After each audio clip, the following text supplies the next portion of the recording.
आप सब लोगों को मेरा प्यार भरा नमस्कार।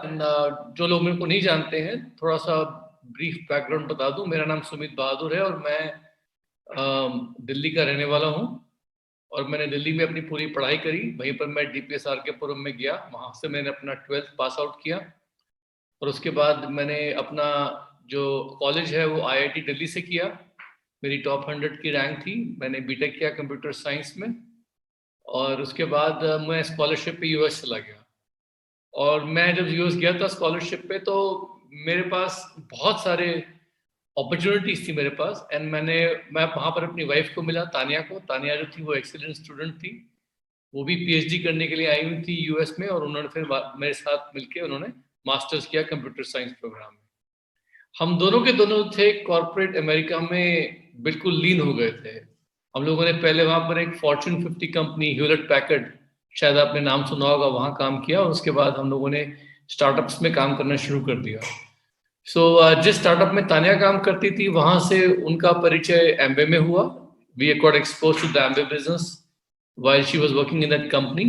और जिस स्टार्टअप में मैंने काम किया, उसका एक बहुत बड़ा आईपीओ हुआ यूएसए में, विच इज स्टिल, मतलब वो बहुत ही फेमस कंपनी बनी। और वहां से मुझे बहुत कुछ सीखने को मिला और मेरे पास स्टॉक ऑप्शंस थे। और मेरा वो एक्सपीरियंस बहुत ही कमाल का रहा। हम लोग जब यूएस में थे, अभी भी हैं वहाँ यूएस में, हमारे पास यूएस सिटीजनशिप है, वहाँ का पासपोर्ट है। तो हमने क्या देखा कि वहां पर हमारे जो सपने हमने देखे थे वो पूरे नहीं हो पा रहे थे।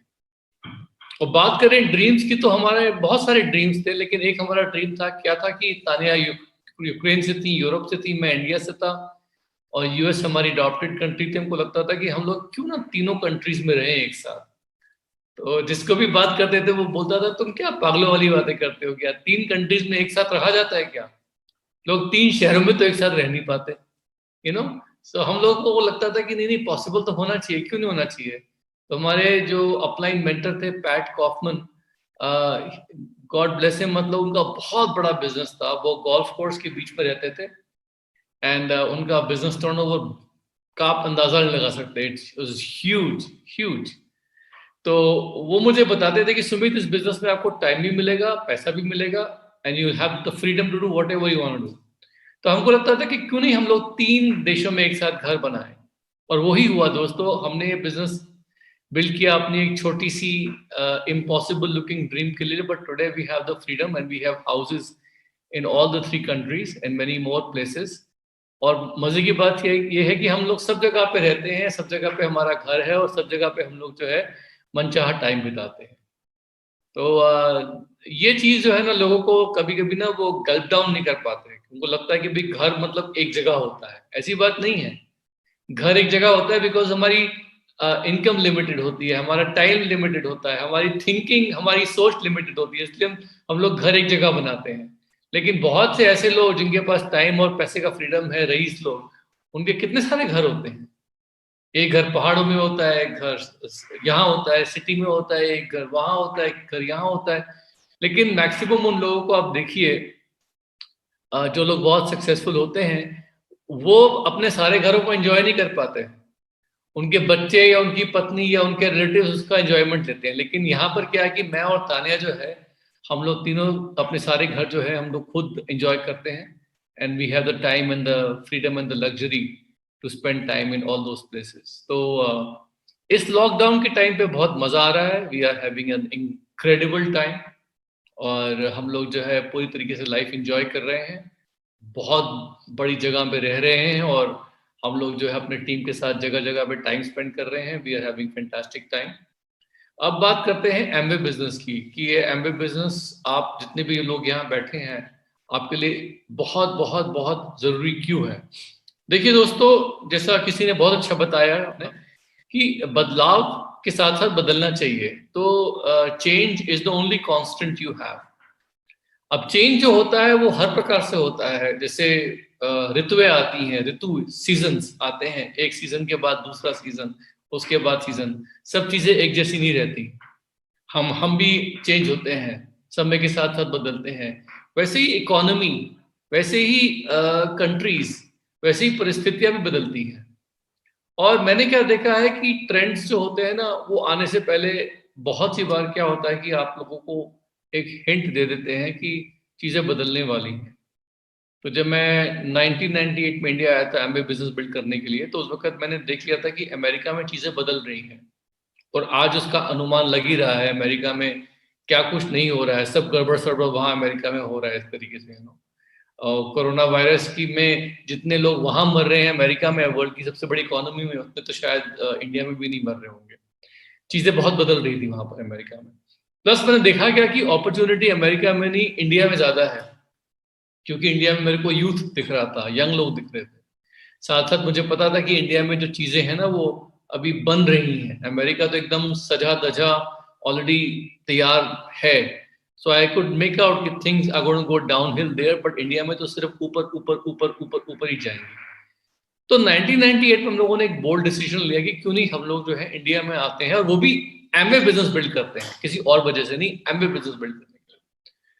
तो हमें इंडिया का पोटेंशियल बहुत बड़ा दिखा। हमको लगा कि India will be a huge billion dollar market और इंडिया में एक बहुत बड़ा यूथ है जो अपॉर्चुनिटीज खोज रहा है।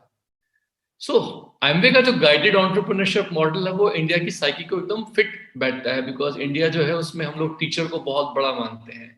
तो गुरु एक प्रथा है कि हर व्यक्ति को पता है गुरु क्या होता है, और हमारे बिजनेस में जो मेंटरशिप प्रोग्राम है वो एक प्रकार से हमारा जो इंडिया में रिस्पेक्ट देते हैं टीचर को, गुरु को, उसी की तरह है। So Amway is a guided entrepreneurship model, जिसमें एंटरप्रेन्योरशिप जो है वो गाइड कौन करता है, वो गाइड करता है आपका मेंटर। मेंटर वो होता है जो काम करके दिखाता है, सिर्फ बातें नहीं बताते हैं, वो भाषण नहीं देते, वो करके दिखाते हैं, यू नो, और स्ट्रिक्टली दिखाते हैं, स्ट्रिक्टली। तो यहाँ पर मेरे को आई वाज वेरी लकी कि मेरे को एक बहुत अच्छे मेंटर मिले पैट कॉफमन के रूप में, हु वाज वेरी सक्सेसफुल। और इंडिया में आने के बाद मैंने उन्हीं की टीचिंग्स को अप्लाई किया और यहाँ पर बहुत सारे जबरदस्त लोग मेरे को मिले, हमारी टीम बनी और यहाँ पर लोग इतने सक्सेसफुल हुए, इतने सक्सेसफुल हुए कि I have seen people's lives getting change, you know. India में इस वक्त पोटेंशियल ये है कि हम लोगों का बिजनेस जो है वो 4-5 गुना तो अगले 3-4 सालों में ग्रो करेगा, बट मेरे को लगता है कि लॉन्ग टर्म जो है अगले 10-15 साल में, 20 साल में देखा जाए तो इंडिया का टर्नओवर जो है वो मोर देन 10-15 टाइम्स ग्रो करेगा। जो पूरा इंडिया वर्ल्ड का टर्नओवर है एमवे का, वो अकेला इंडिया कर सकता है, क्योंकि इंडिया जो है, इंडिया में हमारा इस वक्त एक ऐसा फेज आ रहा है जब डायरेक्ट सेलिंग को, ई कॉमर्स को लोग बहुत ज्यादा प्रेफर कर रहे हैं। और ई कॉमर्स में सबसे ज्यादा कंपनियां वो काम करेंगी जिनके खुद के पेटेंट्स हैं, जिनकी खुद की आर&डी है, जिनके खुद के मैन्युफैक्चरिंग है। सिर्फ अच्छा प्लान लाने से काम नहीं चलेगा, आपको अच्छे प्रोडक्ट्स जो आप खुद मैन्युफैक्चर करते हैं, जिसमें आपका खुद आर&डी है, वो भी आपको प्रोड्यूस करने पड़ेंगे, पैदा करने पड़ेंगे इंडिया में। और वहां पर एमवे से बड़ी तो कोई कंपनी है नहीं, बिकॉज एमवे ने ये आर&डी करके अपने इंडिया में इतना बड़ा एक प्लांट लगाया है जहां पर सारे के इनके इंडिया के प्रोडक्ट जो है मैन्युफैक्चर होते हैं। सो हम लोग जो है एम्प्लॉयमेंट जनरेटर भी हैं और एंटरप्रेन्योरशिप जनरेटर भी हैं। हम लोग एंटरप्रेन्योरशिप भी देते हैं और साथ साथ कंपनी जो है लोगों को एम्प्लॉयमेंट भी दे रही है। इस वक्त जो है पूरी तरीके से हमारा बिजनेस जो है ई कॉमर्स बिजनेस हो गया है। क्यों? बिकॉज कोरोना आने के बाद हम लोगों का जो ऑर्डरिंग था वो भी पूरा ऑनलाइन हो गया है, हमारी ट्रेनिंग एंड सपोर्ट भी ऑनलाइन हो गई है, और हमारा जो प्लान होता है वो भी हम ऑनलाइन शेयर कर रहे हैं। मुझे लगता है कि ये एक चीज जो है हमारे सक्सेस को बहुत दूर लेके जाएगी, बहुत दूर। बिकॉज शुरू में क्या होता था कि हम लिमिटेड थे। जब मैं प्लान दिखाने आया करता था, या जब आप भी लोग प्लान दिखाया करते थे करीब 1 साल पहले, तो आपको लोगों से अपॉइंटमेंट लेके उनसे मिलना पड़ता था फिजिकली। तो बहुत सी बार लोग अपॉइंटमेंट देते थे, 1 हफ्ते का, 2 हफ्ते आगे का, या 5 दिन आगे का।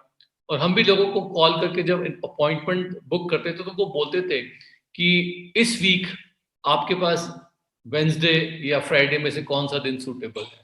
हम लोग हमेशा अगले हफ्ते के लिए अपॉइंटमेंट दिया करते थे। अब सिचुएशन ये हो गई है कि जब मैं प्रॉस्पेक्ट्स को फोन करता हूं और बोलता हूं कि हम लोग ऑनलाइन मिल सकते हैं, तो लोग मुझे आधे घंटे आगे का प्लान टाइम देने को तैयार हो जाते हैं। यानी मैंने को कॉल अभी किया 9 बजे, तो लोग कभी कभी 9:30 बजे, आधे घंटे बाद मिलने को तैयार हो जाते हैं जूम पे। तो कहाँ तो हम लोग अगले हफ्ते की बात क्या करते थे और कहाँ आधे घंटे बाद लोग मिल रहे हैं हम लोगों को। तो ये तो हमारे टाइम का इतना जबरदस्त उपयोग हो रहा है कि मैं क्या बताऊं। और पहले जहां पर लोग आनाकानी करते थे कि अच्छा बताते हैं, क्योंकि उनको लगता था कि मिलना मतलब ट्रैवल उनके पास जाना पड़ेगा, वो या वो मेरे पास आएंगे, या उनके घर पे जाएंगे, या वो मेरे घर पे आएंगे। तो अब क्या है ना कि ऑनलाइन मिलने में लोग बहुत कंफर्टेबल हो गए हैं, and that is the new normal right now. और मैंने क्या देखा है कि इंडिया में टेक्नोलॉजी का अडॉप्शन बहुत तेजी से हो रहा है। आज हमारे घर पे ग्रोसरी, दूध, पिज्जा सब कुछ आ जाता है ऑनलाइन। हम लोग अपने ऑनलाइन बिल पे करते हैं, अपना मोबाइल बिल ऑनलाइन पे करते हैं, अपना इलेक्ट्रिसिटी का बिल ऑनलाइन पे करते हैं, इवन पानी का बिल भी ऑनलाइन पे कर देते हैं। गवर्नमेंट जो है वो टैक्स फाइलिंग वगैरह में हर चीज में online, banking online. Can you imagine, जब मैं इंडिया आया था तो लोग बोलते थे कि भाई साहब बैंकिंग तो नॉर्मल ऑनलाइन होगी नहीं कभी, पता नहीं कौन क्या कर दे। लोग अपनी पासबुक लेके जाया करते थे, बैंक में फॉर्म निकालते थे, फॉर्म भरते थे, लाइन में लगते थे, ये वो दिस दैट। आजकल डिजिटल पेमेंट्स हो रही है, डिजिटली पैसा रिसीव कर रहे हैं लोग, और सारी बैंक्स भी ऑनलाइन हो गए हैं। मेरा प्रेडिक्शन ये है, मेरा मानना ये है कि इंडिया में आने वाले 5 साल में ही इतना परिवर्तन आ जाएगा कि शायद बैंक्स, शायद पोस्ट ऑफिस, सिनेमा घर, कपड़े लत्ते लेने के लिए आदमी शायद ही कभी बाहर जाया करेगा। बैंक्स तो ऑलरेडी काफी सारे मर्ज हो रहे हैं, बड़े बड़े बैंक्स, आपको पता है ना, बैंक्स 2-3 बैंक्स मर्ज हो जाते हैं, तो बैंक्स की संख्या भी कम हो जाएगी, उनकी ब्रांचेस भी कम हो जाएगी, और ब्रांचेस के अंदर बैठे हुए लोगों की संख्या भी कम हो जाएगी। यानी टोटल मिला के मेरे को लगता है बैंक्स जाना ही बहुत कम हो जाएगा हमारा, और 5 साल बाद तो दिखेंगे नहीं लोग बैंक जाते हुए। कोई भेजता है new years greeting card? Even तो आजकल शादी ब्याह में भी जो है ना, लोग अपने कार्ड जो है ना वो ईमेल पे भेजते हैं, शादी ब्याह में भी। और जब मैं इंडिया आया था तो देखता था कि शादी ब्याह का एक ट्रेंड चल रहा है, धीमे धीमे शादियां बड़ी बड़ी बड़ी बड़ी बड़ी हो रही थी, और उसके बाद एक पॉइंट तो ऐसा आया कि मतलब लोग शादियों में मतलब क्या कुछ नहीं करते थे, इसको बुला लेते थे, उसको बुला लेते थे, बड़ी बड़ी वेडिंग होती थी और सबको खाना देते थे, ये वो दे सर। अब मैं क्या देख रहा हूँ कि पूरा रिवर्स ट्रेंड हो रहा है। आजकल जो वेडिंग्स होती है ना, उसे कहते हैं डेस्टिनेशन वेडिंग। हमारे जितने भी फ्रेंड्स हैं उनके घरों में वेडिंग हो रही है, वो कहते हैं सर डेस्टिनेशन वेडिंग है। क्या मतलब? अभी किसी की वेडिंग है, वो बता रहे थे कि महाबलीपुरम जाएंगे, लेकिन पूरी फैमिली को, सब को इकट्ठा करने के बजाय सिर्फ 300 लोगों को उन्होंने लिमिटेड इनविटेशन दिया, बस ये 300 लोग जाएंगे। और जो लड़का और लड़की शादी कर रहे हैं वो चाहते हैं हम लोग अपनी हैप्पी मेमोरीज क्रिएट करें, 3 दिन का एक डेस्टिनेशन वेडिंग। तो अब धीमे धीमे लोग जो है ना वो उकता गए हैं, बड़े बड़े बड़े बड़े शादी ब्याह में इसको बुला लो, उसको बुला लो, उसको बुला लो, कोई छूट ना जाए, ये वो करते करते अब कम लोगों के साथ डेस्टिनेशन वेडिंग, बाकी लोगों के लिए बस एक पब्लिक रिसेप्शन, खत्म। अब पूरी तरीके से इंडिया में सब कुछ जो है वो ट्रेंड चेंज हो रहे हैं। बहुत चीजों में मैं देख रहा हूँ कि बहुत सारे ऑप्शंस खुल गए हैं, डिजिटली बहुत कुछ चीज हो रहा है, लेकिन डिजिटल माइंडसेट रखना बहुत जरूरी है, बिकॉज इस डिजिटल इकोनॉमी में पैसा बहुत कमाया जाएगा। और बहुत सारी ऐसी नौकरियां जो आज आपको लगता है कि बहुत ही पॉपुलर हैं, ये आने वाले टाइम पे रहेंगी ही नहीं। अनुमानित ये है कि आने वाले टाइम में टेक्नोलॉजी के साथ, आर्टिफिशियल इंटेलिजेंस के साथ धीमे धीमे धीमे धीमे 47% जॉब्स जो है वो निकल जाएंगी। आज आप ये देखिए कि आज अगर हम लोग टॉप 5 प्रोफाइल्स देखें जॉब्स की, टॉप 5 हॉटेस्ट जॉब्स देखें, तो ये जॉब प्रोफाइल्स आज से 10 साल पहले मौजूद ही नहीं थी। They were no longer there, it's a fact. बहुत सारी ऐसी आज की तारीख में जॉब्स है जहां पर दे वर नो लॉन्गर देयर। तो कहने का मतलब क्या है कि इस वक्त एमवे बिजनेस एक ऐसा बिजनेस है जहां पर हमें स्टेबिलिटी दिखती है, जहां पर हमें लॉन्जेविटी दिख रही है, बिकॉज ई कॉमर्स बिजनेस में कंपनी आपको हक दे रही है, आप नेटवर्क बनाइए, अपनी एक कम्युनिटी बनाइए लाइक माइंडेड लोगों की, जिसे हम कहते हैं आज की तारीख में एक बजवर्ड है tribe, you make your own tribe. और इस कम्युनिटी, इस टीम में, जो भी उसका नाम दे दें, इसके मुखिया आप हैं, और इसके मुखिया आप हैं, आपकी वाइफ और आप दोनों, और इसकी जो ओनरशिप है, जो इसकी जो संपत्ति है, जो ये जायदाद है आपकी, जो नेटवर्क के रूप में, ये आपकी फैमिली में रहेगी। बल्कि कंपनी जो है एमवे आपको सक्सेशन प्लानिंग करने के लिए हेल्प भी करती है जब आपका पिन बहुत बड़ा हो जाता है अलग से। और फिर इस पूरे के पूरे कम्युनिटी में, पूरी से पूरी टीम में जितना भी टर्नओवर जनरेट होगा हर तरह के प्रोडक्ट से, वो टर्नओवर जो होता है उसका बेनिफिट आपको मिलने वाला है। तो इस वक्त जो है सबसे पहली बात तो मैं आप लोगों को ये बताना चाहता हूँ कि पुराने तरीके से जो काम कर रहे थे लोग, जिस प्रकार से फिजिकली जा जाके लोगों से मिलना, अभी अपनी सोच बदल दीजिए, क्योंकि डिजिटल माइंडसेट रखना बहुत जरूरी है। टेक्नोलॉजी का उपयोग करना और डिजिटल माइंडसेट रखना दोनों में अंतर है। फॉर एग्जाम्पल देता हूं मैं कि अगर हम लोग जो हैं ग्रोसरीज खरीदने के लिए जाते हैं मार्केट में, और वहां जाके ग्रोसरीज खरीदने के बाद जो पेमेंट है वो हम लोग पेटीएम से करते हैं। तो हम लोग टेक्नोलॉजी का उपयोग तो कर रहे हैं पेमेंट करने के लिए, लेकिन हम लोगों का डिजिटल माइंडसेट नहीं है, क्योंकि अगर डिजिटल माइंडसेट होता तो शायद हम लोग घर से ही ऑनलाइन उसको ऑर्डर करते और सब कुछ ऑनलाइन कर लेते। समझ रहे आप मेरी बात? I am just giving you an example कि बहुत सी बार हम लोग जो है पुराने तरीके से काम अभी भी करते हैं, लेकिन डिजिटल माइंडसेट रखते हैं। जैसे कभी कभी क्या होता है, किसी जगह पे जाते हैं जहां जाने की जरूरत नहीं होती है, और वहां पर जाने के बाद केवल पेमेंट जो है हम ऑनलाइन पेटीएम से कर देते हैं बस झट से। तो ये चीज जो है ये हम लोगों को समझनी पड़ेगी कि इस वक्त हमारा जो माइंडसेट है वो डिजिटल माइंडसेट होना चाहिए, नंबर वन। आई होप आप सब लोग जो है ये बात समझ पा रहे हैं। दूसरी बात जो मैं आपको बताना चाहता हूँ वो ये है कि एमबे बिजनेस आपके बिना भी चलने वाला है और बहुत बड़ा होगा। अगर आप में से बहुत से लोग ऐसे हैं तो ये सोच लेते हैं कि हम तो नहीं बदलेंगे, हम तो वैसे ही हैं, हम लोगों को तो ये प्रोडक्ट की पकड़ है, हम इसी प्रोडक्ट से बिजनेस बिल्ड कर लेंगे, इसी प्रोडक्ट से डायमंड ले जाएंगे। नहीं, आपका पास एमवे के बहुत सारे प्रोडक्ट्स हैं, आपको सारे के सारे प्रोडक्ट्स यूज करने हैं, डाइवर्सिफाइड रहना है, और दूसरे अपने काम करने के तरीके को बदलना पड़ेगा। रिलेशनशिप्स, दोस्ती भले ही आप लोग फिजिकली बिल्ड करें, लेकिन प्लान दिखाना, लोगों को स्पॉन्सर करना ऑनलाइन सीखना पड़ेगा। धीमे धीमे ऑर्डरिंग सब जगह पे होगी, एक दिन में प्रोडक्ट पहुंच जाएंगे। ऑर्डरिंग भी फिजिकली ऑनलाइन करनी पड़ेगी, सब काम के लिए ट्रेनिंग भी ऑनलाइन, मोटिवेशन भी ऑनलाइन। शुरू शुरू में नए लोगों के साथ रिलेशनशिप बिल्डिंग फिजिकली हो गई, लेकिन उसके बाद उसको आगे चलाने में ऑनलाइन बहुत सहायता करता है। तो यहां पर जो है सारे प्रोडक्ट्स में हाथ रखिए, डाइवर्सिफाई रखिए, क्योंकि कब कहां मौका बदल जाएगा, कौन सा प्रोडक्ट हिट हो जाएगा, यू डोंट नो। न्यूट्रलाइट अभी टॉप पे है क्योंकि न्यूट्रलाइट की सबको जरूरत है।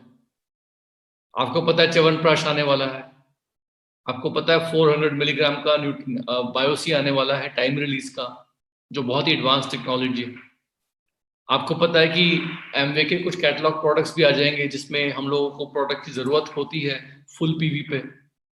तो बहुत सारी चीजें ऐसी हैं जो अब हमारे पास समय के साथ साथ आती रहेंगी, लेकिन अपने आप को वेल डाइवर्सिफाइड करना, ये नहीं कि सिर्फ आर्टिस्ट्री में या सिर्फ एप्सा में या सिर्फ एक ही प्रोडक्ट में रह के बिजनेस बिल्ड करना है।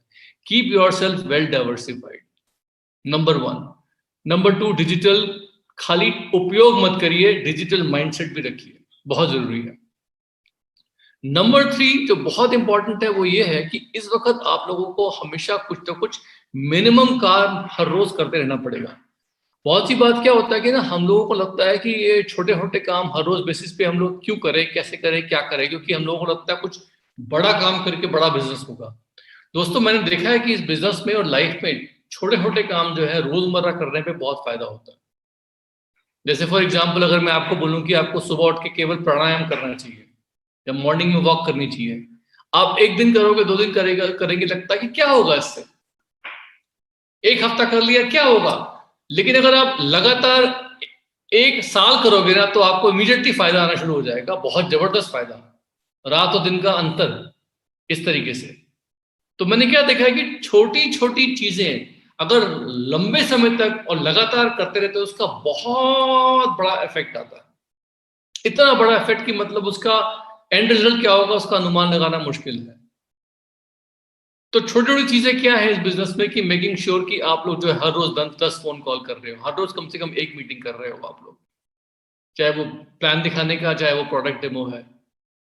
अब हर महीने जो है कम से कम आप लोगों का इतना मिनिमम टारगेट जो है टर्नओवर है वो करना है आपको, वो कर रहे हैं। 3 से 4 कस्टमर बनाए आपने। इस बिजनेस में कोई बड़ा बड़ा काम नहीं करना, आपके कम से कम अगर 25-30 कस्टमर बन जाते हैं over a period of time, जिनके साथ आप बिल्कुल अच्छे से रिलेशनशिप बिल्ड कर रहे हैं, तो उनके साथ आप जितना मर्जी पीवी करना चाहो करो, लेकिन आपको बहुत बहुत सारा काम नहीं करना, 25-30 कस्टमर और हर महीने एक फ्रंट लाइन डालना है, हर महीने किसी अच्छे आदमी को स्पॉन्सर करना है जिसे आपने टटोला है, जिसको आपने परखा है, जिसको आपने प्री क्वालिफाई किया है। बिकॉज हमारे एंट्री मॉडल में बहुत सारे परिवर्तन हो गए जिसमें एडीआर पे आदमी आता है, एडीएस बनता है और एक मिनिमम स्टैंडर्ड के हिसाब से वो एडीएस बनता है और उसमें वही आदमी सक्सेसफुल हो पाएगा जिसको हम लोगों ने थोड़ा सा आइडिया दिया है। तो मैं तो हमेशा लोगों को जब बिजनेस में लेके आता हूँ, मैंने सफलता की और बढ़ते कदम अपनी सीढ़ी में भी डाली है। यही बात मैं उनको हमेशा 5 सवाल करके टटोलता हूँ उनको बातों बातों में। पहला ये कि आपका टाइम कमिटमेंट इस बिजनेस में जो है कम से कम 10 से 15 घंटे होते हैं, वो वीक के डालने पड़ते हैं। आप इसके लिए तैयार हैं या नहीं है, यू नो। दूसरा, पैसे का कमिटमेंट की इस बिजनेस को करने के लिए आपको अपने बाइंग हैबिट्स चेंज करनी पड़ेगी। सारे प्रोडक्ट घर पे जो है एमवे के आएंगे तो ही मतलब इसमें सफलता मिल पाएगी। थर्ड चीज ड्रीम का, कि क्या इसमें कोई ऐसा क्या आपकी लाइफ में कोई परिवर्तन आएगा जब आपको हेल्प करेंगे प्लैटिनम जाने में? क्या प्लैटिनम लेवल पे 1 लाख रुपए पर मंथ में आपकी लाइफ में कोई बहुत बड़ा परिवर्तन आएगा? मैं उनके मुंह से सुनना चाहता हूँ, हाँ आएगा, यू नो। चौथा सवाल पूछता हूँ, यू नो, मेकिंग श्योर कि वो टीचेबल हैं, willingness to listen and learn, कि इस बिजनेस में एक्सपर्ट्स लोग आपको सिखाते हैं बिजनेस कैसे बिल्ड करना है। आप उनसे सीखना चाहेंगे क्या? मतलब इनडायरेक्टली मैं उनको ये बोल रहा हूँ कि इसमें हमारी मीटिंग होती है जूम पे, जूम की मीटिंग्स में अटेंड करना पड़ेगा, कुछ ऑडियो होते हैं आपको बताएंगे, सुनना पड़ेगा। तो मतलब इनडायरेक्टली उसको बोल दिया कि इस बिजनेस में सफल लोग आपको सिखाएंगे, हम आपको उनसे मिलवाएंगे, आप उनसे सीखना चाहते हैं? वो बोलता है हाँ। और लास्ट सवाल हमेशा उनसे पूछता हूँ कि माइंड सेट करने के लिए, कि आपको जब चैलेंजेस आएंगे थोड़े बहुत इस बिजनेस में, क्योंकि एक महीना, दूसरा महीना, मंथ टू मंथ चीजें जो होती है हमेशा एक समान नहीं रहती हैं, but you have to, you know, make a commitment. तो चैलेंजेस से घबराते तो नहीं है ना आप, कि चैलेंजेस आए तो भाग गए? तो वहां पर क्या है ना, थोड़ा सा I just want to make sure कि थोड़ा सा उनको पक्का कर दो। तो मतलब ये हल्के फुल्के 5 सवाल मैं उनसे बातों बातों में करता हूँ, दोस्ताना अंदाज में कर भी लिए और उन्होंने जवाब दे भी दिया, उनको पता भी नहीं लगा कि मैंने सवाल कर लिए। मतलब इस तरीके से मैं थोड़ा बहुत ये सवाल पूछ के उनको जब लेके आता हूँ बिजनेस में, तो क्या है कि कल को वो कुछ करें ना करें, एटलीस्ट उन्हें समझ में आ जाएगा कि भाई हमारी उनसे कुछ ना कुछ एक्सपेक्टेशंस रहती हैं और हम भी चाहते हैं कि वो इस बिजनेस में आ रहे हैं तो अच्छा करें, and we should be able to help them. तो वो 5 सवाल मैंने शुरू में भी 1998 में भी लोगों को बताए थे, अभी भी मैं पूछता हूँ, क्योंकि पर्पस क्या है कि हमें भीड़ इकट्ठी नहीं करना है, हमें क्वालिटी चाहिए। हम हर एक आदमी को लेके नहीं आएंगे, हमारा मन है। अगर कोई मुझे बोलता है उन 5 सवालों में से कि मैं ये भी नहीं कर पाऊंगा, ये भी नहीं कर पाऊंगा, अगर वो 5 में से 3 सवालों का जवाब ना ना ना देता है, तो मैं उसको बोलता हूँ ठीक है, आप क्यों नहीं पीसी बन जाते हैं, या एडीआर पे कुछ समय बताइए, हमारे प्रोडक्ट्स को चेक करिए, पसंद करिए और फिर आप बिजनेस शुरू करिए। लेकिन अगर 5 सवाल में से ये लोग 4 या 5 का जवाब हाँ हाँ हाँ हमें देते हैं, कबूल कर लेते हैं, तो इसका मतलब है कि दे आर इंटरेस्टेड। तो मैंने क्या देखा है कि ये बहुत जरूरी है कि लोगों को सही माइंडसेट से इस बिजनेस पे लेके आया जाए, वो बहुत जरूरी है। और उसके बाद क्या होता है कि वो कुछ करें ना करें, सबकी परिस्थितियां एक जैसी नहीं होती हैं, बट स्टिल हमारे चांसेस बढ़ जाते हैं कि कल को वो हमें उंगली नहीं उठा सकते कि आपने हमको ये बताया नहीं। वी विल टेल देम कि इस बिजनेस में सफल होने के लिए हमने बताया था कि टाइम कमिटमेंट चाहिए होता, हमने बताया था कि बाइंग हैबिट्स चेंज करनी होती, हमने बताया था कि भाई आपको हम मीटिंग्स के लिए इनवाइट करेंगे, सफल लोगों से मिलवाएंगे, you have to learn from them. Because if somebody doesn't want to learn, हम इसे कैसे सिखा सकते हैं? अगर स्टूडेंट खुद ही ना सीखना चाहे तो टीचर कितना बढ़िया से बढ़िया क्यों ना हो, वो सिखा नहीं पाएगा। और लास्ट में माइंडसेट जानना जरूरी क्या है कि भाई वो स्ट्रांग है, मतलब उनका मन विचलित तो नहीं होगा, बिकॉज इस बिजनेस में चैलेंजेस आते हैं, अप्स एंड डाउन आते हैं, और हमें हमें हमेशा एक पॉजिटिव थिंकिंग रखनी पड़ती है जिसमें हम हर नेगेटिव सिचुएशन में भी एक कुछ पॉजिटिव देखें। थैंकफुल एटीट्यूड हर जगह पे, हमेशा we have to be thankful. इस मामले में मेरी वाइफ बहुत, मतलब मैं उनको, आई रियली एडमायर हर, क्योंकि उनका हर सिचुएशन में शी इज ऑलवेज पॉजिटिव। हमेशा मैंने देखा है, जब मैं इंडिया आया था और वो आपको पता ही है यूरोप से है, तो मुझे नहीं पता था कि इंडिया में वो कैसे एडजस्ट करेंगी, गर्मी, धूल, इससे वो क्या, क्योंकि सारी उम्र तो वो यूरोप में और अमेरिका में रही हैं। लेकिन उन्होंने बहुत अच्छे से एडजस्ट कर लिया। She was enjoying herself. हालांकि उनको इंडिया में शुरू में ये समझ में नहीं आता था कि यहाँ पर इतने नौकर चाकर क्यों है हर घर में काम करने वाले, क्योंकि जहां पर वो थी वहां पर सब काम लोग खुद किया करते हैं और घर में इतने नौकर नहीं होते थे। मुझे याद है जब हम पहली बार लखनऊ गए थे, लखनऊ में, तो लखनऊ में रिक्शे होते हैं, पता है ना, रिक्शे जो चलाते हैं लोग। तो एक बार हम रिक्शे में बैठ के कहीं जा रहे थे, तो रिक्शा जब चढ़ाई पे आया, तो चढ़ाई पे आया तो रिक्शा वाला जो था ना, वो पहले तो वो चला रहा था बड़ी मुश्किल से, उसके बाद वो रिक्शे से उतर के ना अपने हाथ से ना खींचने लगा हम लोगों को। हम लोग बैठे हैं, वो रिक्शा खींच रहा है पैदल। तो मेरी वाइफ इमीडिएटली उतर गई रिक्शे से और पैदल चलने लगी। तो मैंने बोला क्या कर रहे हो? कह रही तुमने मुझे बताया कि भाई हम लोग तो स्ट्रांग है, वो हमें खींच रहा, हम रिक्शे पे बैठे हैं, अच्छा लगता है क्या? तो खैर वो चढ़ाई गई और वो चला गया। इस टाइप का उनका माइंडसेट है कि मतलब शी फील्स कि भाई यू नो। तो एक बार क्या हुआ कि हम लोग दिल्ली में कहीं जा रहे थे, एम्स के चौराहे पे। तो वहां पर एक कोई कुछ लेडी थी, वो प्रेग्नेंट थी और वो गांव से आई थी, तो कुछ दिखा रही थी कि मेरे को पैसे चाहिए, पैसे चाहिए, मेरी घर में कोई प्रेग्नेंट है, मैं उसको एम्स लेके आई हूँ और पैसे चाहिए। तो मेरे को लगा कि नाटक कर रहे हैं, तो मैंने कुछ अपना शीशा खोला ही नहीं गाड़ी का, लेकिन मेरी वाइफ ने फट से एक 50 रुपए उनको निकाल के दे दिए जो थे पर्स से। तो मैंने बोला अरे क्या किया? वो तो ऐसी बोलती, नहीं नहीं, वो उसकी पता नहीं कोई लेडी प्रेग्नेंट है, उसको पैसे चाहिए तो उन्होंने दे दिए। और मैं कुछ नहीं बोला, लेकिन मुझे शक था। उसी चौराहे से हम लोग कुछ दिन बाद फिर से गुजर रहे थे, तो मैंने देखा कि वो दोनों लेडीज जो है वो कहीं वो बगल में ना चाय पी रही हैं किसी दुकान पे बैठ के, वो एम्स चौराहे के जस्ट सामने, एम्स ऑल इंडिया इंस्टीट्यूट के सब सामने। तो मैंने तानिया को रेड लाइट बोला, देखो पता है ना वो कौन है? तो उसने देखा, मैंने बताया वही है जो उस दिन नाटक कर रहे थे कि वो प्रेग्नेंट है और उनको पैसे चाहिए। अभी देखो दोनों बैठ के चाय पी रही है। और एक लेडी जो प्रेग्नेंट उस दिन दिख रही थी, अभी तो वो प्रेग्नेंट भी दिख नहीं रही है, she is not even looking pregnant. तो मैंने तानिया को दिखाया कि देखो उन्होंने बेवकूफ बना दिया। तो मेरी वाइफ का अभी भी याद है, वो पहले रिएक्शन पता है क्या था कि अरे बी थैंकफुल, चलो थैंक गॉड, वो दोनों तो ठीक है ना, उन्हें तो कुछ नहीं हुआ ना। अपने पैसे को छोड़ो, दे आर एब्सोल्युटली फाइन।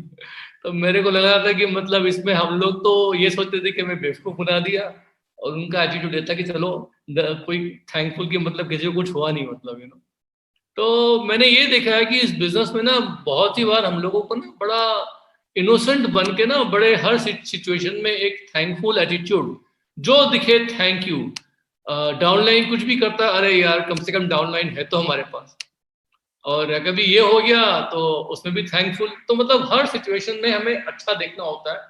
ये इस बिजनेस की खासियत है, वरना ये बिजनेस करना बड़ा मुश्किल होता है हम लोगों को। अगर हम हर सिचुएशन में कुछ ना कुछ नेगेटिव खोजेंगे तो मिल जाएगा, लेकिन हर सिचुएशन में से कुछ थैंकफुल या कुछ पॉजिटिव निकालेंगे कि जिसके लिए हम भगवान को थैंक यू बोल सकें, दैट्स वेरी वंडरफुल। मैं तो हर रोज आई लर्न कि भाई इस बिजनेस में how to have an attitude of gratitude, वो बहुत जरूरी है। मैं आपको अपनी पर्सनल एग्जांपल से बता रहा हूं, मैं ये बात जो मैंने देखी है अपनी वाइफ पे, बिकॉज वो इंडिया से नहीं है, तो उनका एक फ्रेश आउटलुक है इंडिया में, जो मैं उनसे देख के बहुत कुछ सीखता हूँ। तो मैंने क्या देखा है कि इस बिजनेस में ये फ्रेश आउटलुक जिंदगी के प्रति, अपने ड्रीम्स के प्रति, लोगों के प्रति होना बहुत जरूरी है। बिकॉज हम टीम बिल्ड कर रहे हैं रियल लिविंग ह्यूमन बींग्स की, जिसमें हर ह्यूमन बींग का मेकअप डिफरेंट है, उसकी आत्मा, उसके अंदर बॉडी के सेल्स वगैरह सब डिफरेंट है, उसके परिस्थितियां, उसके पुराने एक्सपीरियंसेस डिफरेंट है, हर एक के ड्रीम्स, सपने, और हर एक की चाहते फर्क फर्क हैं। तो यहाँ पर क्या है ना कि हर एक का सोच, विचार, पर्सनालिटी अलग अलग है। आप उन सबको एक धागे में पिरो रहे हैं टीम की तरह, तो वो आपको प्यार से करना पड़ेगा। डांट फटकार के तो यहाँ कुछ भी नहीं होगा। कभी कभी स्ट्रिक्टनेस चाहिए होती है, कभी कभी डांटना भी पड़ता है। जब प्यार हो जाता है तो डांटने का हक भी मिल जाता है, क्योंकि आप टीचर हैं, अगर स्टूडेंट को नहीं डांटेंगे तो कौन डांटेगा। लेकिन वो पहले हक हमको जीतना पड़ता है उनका। इसलिए आप सबके सब लोग यहाँ जितने भी बैठे हैं ना, अपनी टीम बनाइए और उनका पहले दिल जीतिए, मन जीतिए उनका। फिर जब वो आपको ये हक दे दे कि भाई आप मुझे सक्सेस दिलाओ, फिर आप उनको प्यार से भी समझा सकते हैं और डांट के भी समझा सकते हैं। ये बहुत इंपॉर्टेंट चीज है। तो यहाँ पर हमारे बिजनेस में बढ़िया बात क्या है कि हमें रिलेशनशिप्स लोगों के साथ एक ही बार बिल्ड करनी होती है। बिकॉज इंडिया में जो लोग होते हैं ना, वो बहुत करीब आ जाते हैं बहुत जल्दी। लेकिन एक बार आते हैं, समय बेशक लगे, लेकिन उसके बाद तो करीब ही रहते हैं वो। मतलब वो रिश्ता जो है वो लाइफ लाइफ क्या हो जाता है, मतलब उस वक्त पूरा। तो वी हैव फेल्ट कि इस बिजनेस की जो रिलेशनशिप्स है वो बहुत स्ट्रांग है। उनको आप एक बार ठीक से बिल्ड कर लो और लोगों की आदतें सही डलवा दो एक बार आप। वो आदतें एक बार सही डल गई, उसके बाद तो आपका बिजनेस क्या, मतलब लाइफ में मजा ही मजा है। आप लोग सारे फॉरेन ट्रिप्स एंजॉय करोगे, आप लोग सब डायमंड जाओगे, और इंडिया में तो पोटेंशियल इतना जबरदस्त है कि मैं क्या बताऊं। सो दोस्तों, इस वक्त मैं यही बोलूंगा कि मैं बहुत ज्यादा एक्साइटेड हूँ इस बिजनेस को लेके, और मुझे पता है कि best is yet to come. मेरा मेरा दिन बिजी रहता है। सुबह उठ के एक्सरसाइज करता हूँ, एक्सरसाइज के बाद जबरदस्त प्रोटीन युक्त ब्रेकफास्ट लेने के बाद मेरा काम ये रहता है कि अपने अपॉइंटमेंट्स, और उसके बाद एक के बाद एक के बाद एक। और जगह जगह से, वर्ल्ड में जगह जगह से हमें खबर मिलती रहती है कि क्या हो रहा है हमारे बिजनेस में। बहुत मोटिवेशन मिलता है। ऑनलाइन की वजह से सब लोग करीब आ गए। एंड आई रियली वांट कि आप सबके सब लोग हमारे साथ आए और लोग खूब सारा मजा करें। Wish you all very well and good night to all of you. Thank you very much.